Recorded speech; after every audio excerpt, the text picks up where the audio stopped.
बिस्मिल्लाहिर्रहमानिर्रहीम और अस्सलाम वालेकुम। 11 मार्च और पाकिस्तान में मंगल की सुबह। आज अभी तक की अहम खबरें और मेरा तजिया। सबसे पहली खबर आपके सामने मेयो हॉस्पिटल लाहौर की रखते हैं। आपको ये तो पता ही है कि वहाँ पर पाकिस्तान के सबसे बड़े सूबे की जाली वज़ीर आला तशरीफ़ लेकर गई थी और सरेआम उन्होंने किस तरीके से डॉक्टर फैसल मसूद को इंसल्ट किया था और उसके बाद पूरी कौम जो है उस पर तनकीद कर रही है। लेकिन अब वहाँ से एक और ख़तरनाक खबर आ रही है, वो ये है कि अब माफिया जो है वो मेयो हॉस्पिटल के डॉक्टर्स के पीछे पड़ गया है। हमने एक इससे जुड़ी हुई एक और ख़बर भी आपको दी थी कि जब सीनियर डॉक्टर्स तो बोले नहीं, वो तो सब खामोश रहे। जब यंग डॉक्टर्स में से एक ऑन्कोलॉजी के जो सर्जन हैं उन्होंने एक वीडियो बयान जारी किया जिनका नाम शहरियार न्याजी था। भक्कर में वो कैंसर के डॉक्टर हैं और उसके बाद उन पर पीका के तहत एफआईआर दर्ज की और उनकी गिरफ्तारी के लिए छापे मारे गए। उन्होंने फिर एक ट्वीट किया था जिसमें उन्होंने दूसरे जो कैंसर के स्पेशलिस्ट हैं उनसे ये इल्तिजा की थी डॉक्टर से कि उनके मरीज़ों को वो देख लें, क्योंकि अभी उन्हें तो अंडरग्राउंड होना पड़ना है। तो ये तो सारा उसका बैकग्राउंड है। आज माफिया ने अब ये फैसला किया है कि डबल डाउन करना है अपनी पोजीशन से, बजाय इसके कि हम माफ़ी मांगें डॉक्टर फैसल मसूद और डॉक्टर्स कम्युनिटी से। हमने डबल डाउन करना है और डॉक्टर्स को करार वाकई सज़ा देनी है ताकि दोबारा वो जुर्रत ना करें कि अगर हम उनकी बेइज्जती भी करें तो उस पर किसी किस्म की अवामी तनकीद ना आए। हालांकि डॉक्टर्स तो बाय एंड लार्ज खामोशी रहे हैं। चंद इक्का दुक्का मैंने मैसेजेस देखे हैं। जो आम पब्लिक है सोशल मीडिया पे तनकीद तो वो ज़्यादा वो कर रहे हैं, लेकिन अब जो महारानी है पंजाब की उन्होंने ये फैसला कर लिया है। क्लोज डोर मीटिंग हुई इनकी और मीटिंग हुई परसों शाम को, जिसमें यह फैसला किया गया कि इस जो डॉक्टर फैसल मसूद हैं अब इनको सबक सिखाना है और इन पर सारी चीज़ें डालनी हैं ताकि ये जो मरियम नवाज शरीफ साहबा ने, वैसे तो पहले ही उनका जो इमेज है माशाल्लाह वो जो भी उन्होंने बना लिया है और जो भी लूज़ कर लिया वो तो सबके सामने ही है, लेकिन फैसला ये किया गया कि जो मरियम साहबा का इमेज लूज़ हुआ है उसकी रिकवरी एक ही तरीके से हो सकती है कि no let's make doctor Faisal Masood look like a monster. उनको एक ख़तरनाक और हैवान किस्म का, माजरत के साथ लफ्ज़ इस्तेमाल कर रहा हूँ, डॉक्टर बनाकर दिखाएं जो बिल्कुल मरीज़ों की ज़िंदगियों से खेल रहा है, जिसके नीचे हॉस्पिटल के अंदर लोग मर रहे हैं और उसको कोई परवाह नहीं है। इसलिए मजबूर होकर मैं बेचारी अबला नारी, मतलब कि मरियम नवाज शरीफ साहबा जो हैं या बेगम सफदर अवान जो हैं, उन्होंने बड़ी ही मजबूरी में ये सब कुछ किया है। तो अब आप कहेंगे कि ये कैसे किया जाएगा? ये बिल्कुल बड़े आराम से हो जाता है, क्योंकि हम जज्बाती कौम है। हम तो किसी को भी किसी के पीछे लगा दें हम 2 मिनट नहीं लगाते, हम सोचते तो लंबा चौड़ा है ही नहीं। तो ये मीटिंग परसों हुई और कल फिर इन्होंने एक खबर फीड की मीडिया में, और ख़बर ये फीड की कि इंजेक्शन के रिएक्शन से, जी हाँ, ये भी दो तीन चीज़ें बड़ी, मैंने जैसे चंद दिन पहले कहा था ना कि बोतल पी लो तो बोतल लगा लो, जैसे वो 2 चीज़ें बड़ी कॉमन है ना, ये भी पाकिस्तान में इंजेक्शन का रिएक्शन ये बड़ा कॉमन है। हर चीज़ में हम इंजेक्शन का रिएक्शन निकाल लेते हैं, भले हमें मेडिसिन का पता हो ना हो, फैसला हम सुना देते हैं बगैर किसी मेडिकल बोर्ड के बैठे हुए, बगैर किसी इन्वेस्टिगेशन के हम अपना फैसला सुना देते हैं। बहरहाल अब जो फैसला किया गया उसमें पंजाब हुकूमत ने पहले ये खबर फीड की और अपने हामी मीडिया से खबर लगवाई गई। और जो हॉस्पिटल, इतना बड़ा हॉस्पिटल है, साउथ एशिया का सबसे बड़ा हॉस्पिटल है, रोज़ वहाँ अमवात भी होनी है, जाहिर है जब पेशेंट से आना है। पेशेंट मिस हैंडल भी होते होंगे, मैं ये नहीं कह रहा कि नहीं होते होंगे। मैं आपको पूरे यकीन, दावे और ईमानदारी से बताता हूँ कि अमेरिका के भी बड़े बड़े हॉस्पिटल्स में डॉक्टर्स खुद बताते हैं कि कई दफ़ा जब आप प्रोसीजर कर रहे हैं तो दे गो साउथ, मतलब कि कई दफ़ा प्रोसीजर वैसे नहीं होता जैसे उन्होंने प्लान किया होता है और चीज़ें एकदम से ऐसी होती हैं कि पेशेंट को डाई। अब जो डॉक्टर है उसकी नीयत तो ख़राब नहीं है ना। अब डॉक्टर जो है वो आपकी ज़िंदगी को ही बचाने की कोशिश कर रहा है। वो आपका कोई गाड़ी का इंजन तो ठीक नहीं कर रहा, वो आपके घर की वॉशिंग मशीन तो ठीक नहीं कर रहा। तो जब वो आपकी जिस्म के साथ मीन कि आपकी जान बचाने की कोशिश कर रहा है तो उसमें जान जा भी सकती है। अब जब डॉक्टर रोज़ लाखों लोगों की जानें बचाते हैं तो तब तो चलें हम थैंक यू कह देते हैं, लेकिन जब किसी की जान चली जाती है तो हम ये नहीं समझते कि इसमें डॉक्टर ने जानबूझ के नहीं मारा। हम मतलब ज़्यादातर लोग तो अल्लाह मियाँ के इस फैसले को कबूल करते हैं और समझते हैं कि डॉक्टर्स ने एफर्ट की, लेकिन कुछ लोग हैं वो समझते हैं डॉक्टर साहब ने जान के किया है। और मैं ये नहीं कहता कि कहीं जानबूझकर नहीं होता होगा या कोताही नहीं होती, बिल्कुल होती होगी कोताही, लेकिन अक्सर हम जज्बात में आके डॉक्टर्स के साथ बदतमीज़ी, डॉक्टर्स की मार कुटाई हॉस्पिटल्स में होते हुए देखते हैं। अब मरियम नवाज शरीफ साहबा और उनकी जो काबीना है उन्होंने इसी चीज़ को इस्तेमाल किया और एक खबर फीड की कल से, अब चल रही है पाकिस्तान के मीडिया में, कि इंजेक्शन गलत लगने की वजह से 2 लोगों की अमवात हो गई है मेयो हॉस्पिटल में और भी बहुत सारे लोगों की ज़िंदगी को ख़तरा है। अब ये अमवात डॉक्टर फैसल मसूद को इंसल्ट करने के फ़ौरन बाद ही होनी थी। ये पहले इंजेक्शन ने रिएक्शन नहीं करना था। तो एक तो ज़रा अपनी अकल पर ये बात परखिए।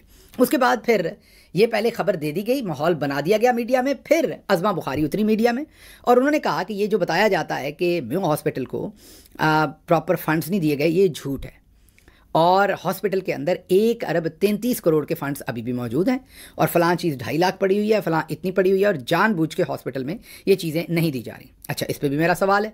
अब जो डॉक्टर साहब हैं वो तो कई महीनों से ये ख़त लिख रहे हैं पंजाब गवर्नमेंट को कि हमें फ़ंड्स इशू करें, तो तब ये सब कुछ याद क्यों नहीं आया? तब उनके खिलाफ ये इंक्वायरी क्यों नहीं हुई? तब ये नोट क्यों नहीं लगाया गया उनके खिलाफ उनकी फ़ाइल में? तो ये सब कुछ आफ्टर थॉट ही क्यों है? तो मुख्तसर बात यह है कि डॉक्टर्स को अब सबक सिखाने का फ़ैसला किया गया है और उसके लिए अब मरीज़ों को जो है वो ख़तरे में डाल दिया गया है और कह दिया गया है कि कुछ की अमवात हो गई है, कुछ और की होने वाली है। और मरियम नवाज शरीफ साहबा जो हैं वो बिल्कुल बर्दाश्त नहीं करेंगी कि अगर डॉक्टर जो हैं, जो मसीहा हैं, वो किसी की जान के साथ खेलें। तो मतलब ये बिल्कुल एक मनफी प्रोपेगेंडा दूसरी तरफ से बिल्ड करके अब डॉक्टर्स को डिफेंसिव करने के लिए या अपना वो जो एक सियासी तौर पे कह रहा हूँ, जो सियासी तौर पे मुंह काला हुआ है, उससे बचने के लिए अब डॉक्टर्स को मज़ीद फिक्स करने का सारा इंतज़ाम जो है वो कर दिया गया है। अगली खबर की तरफ चलते हैं। अगली खबर इससे भी इंटरेस्टिंग है। अगली खबर ये है कि आज कल की खबर है, जब आसिफ अली जरदारी साहब ने वहाँ पर ख़िताब किया तो वहाँ पर army chief general Asim Munir तमगा इम्तियाज़ मिलिट्री वो तशरीफ़ नहीं लेके आए। उनकी जो गैर हाज़िरी थी वो सभी ने महसूस की, कुछ लोगों ने तो बहुत ज़्यादा की, कुछ ने कम की, रिपोर्ट भी हुआ। अब वहाँ पर गैलरी में अगर आप देखें तो बहुत सारे मेहमान भी बैठे थे। मसलन वहाँ पर पंजाब की चीफ़ मिनिस्टर मरियम नवाज़ शरीफ साहबा भी बैठी थी।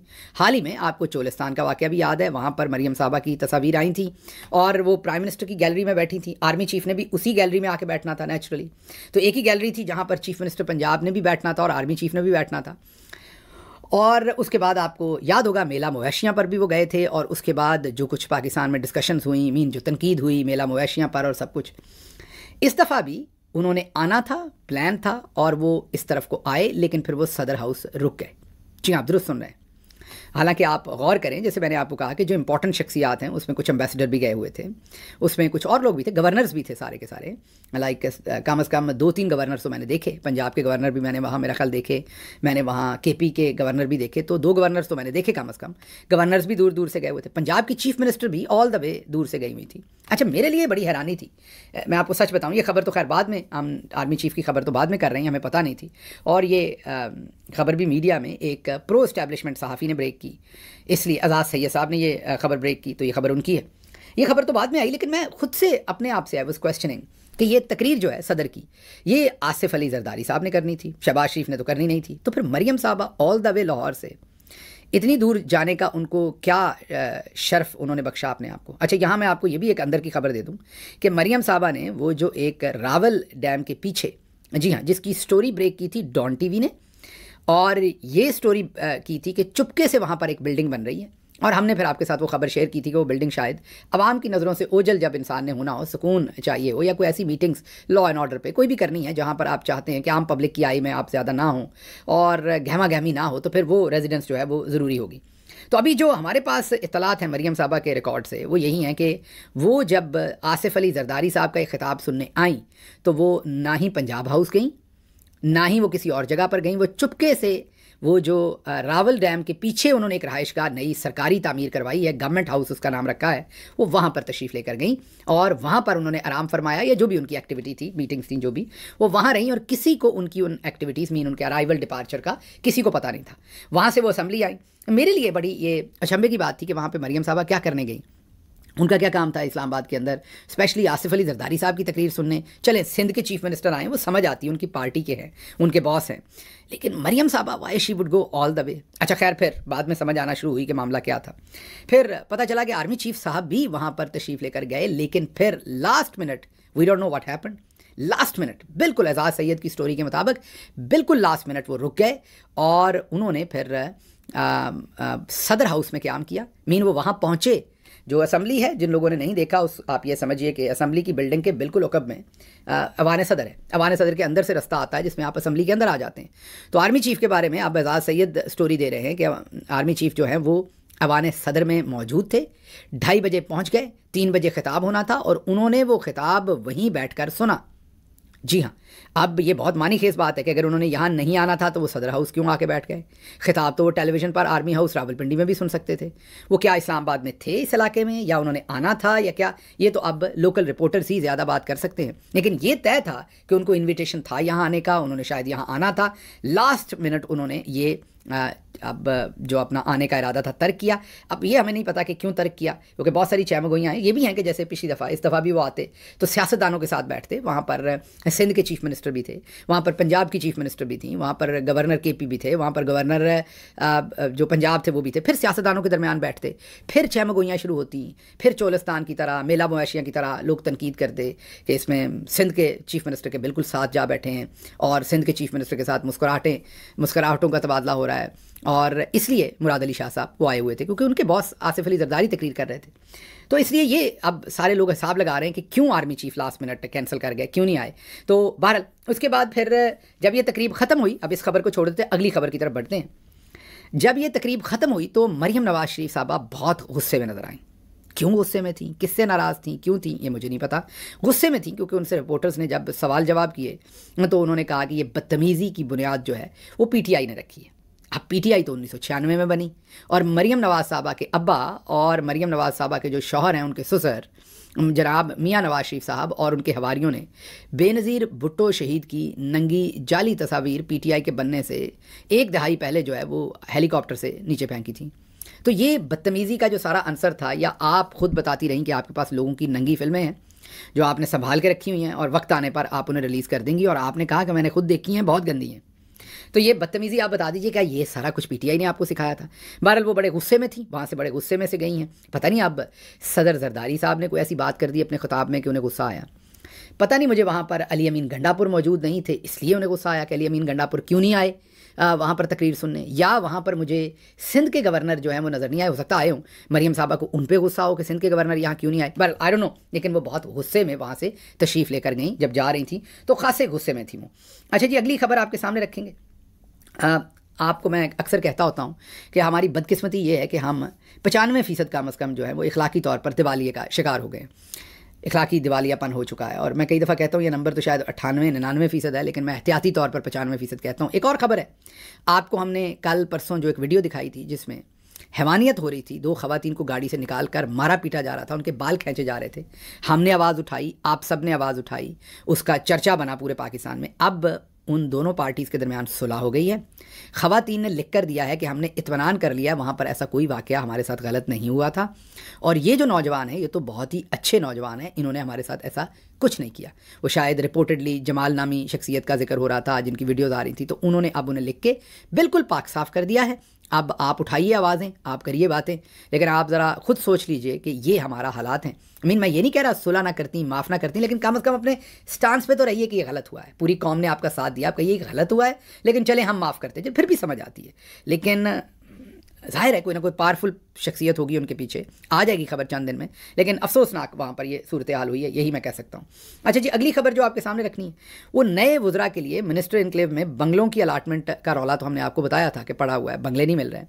अब एक नया मसला हो गया, और वो है कि सरकारी गाड़ियाँ जो हैं वो नए मिनिस्टर कहते हैं कि सानू नवी गड्डी चाहिए, मतलब कि नई गाड़ी, पुरानी गाड़ी हमने नहीं चलानी।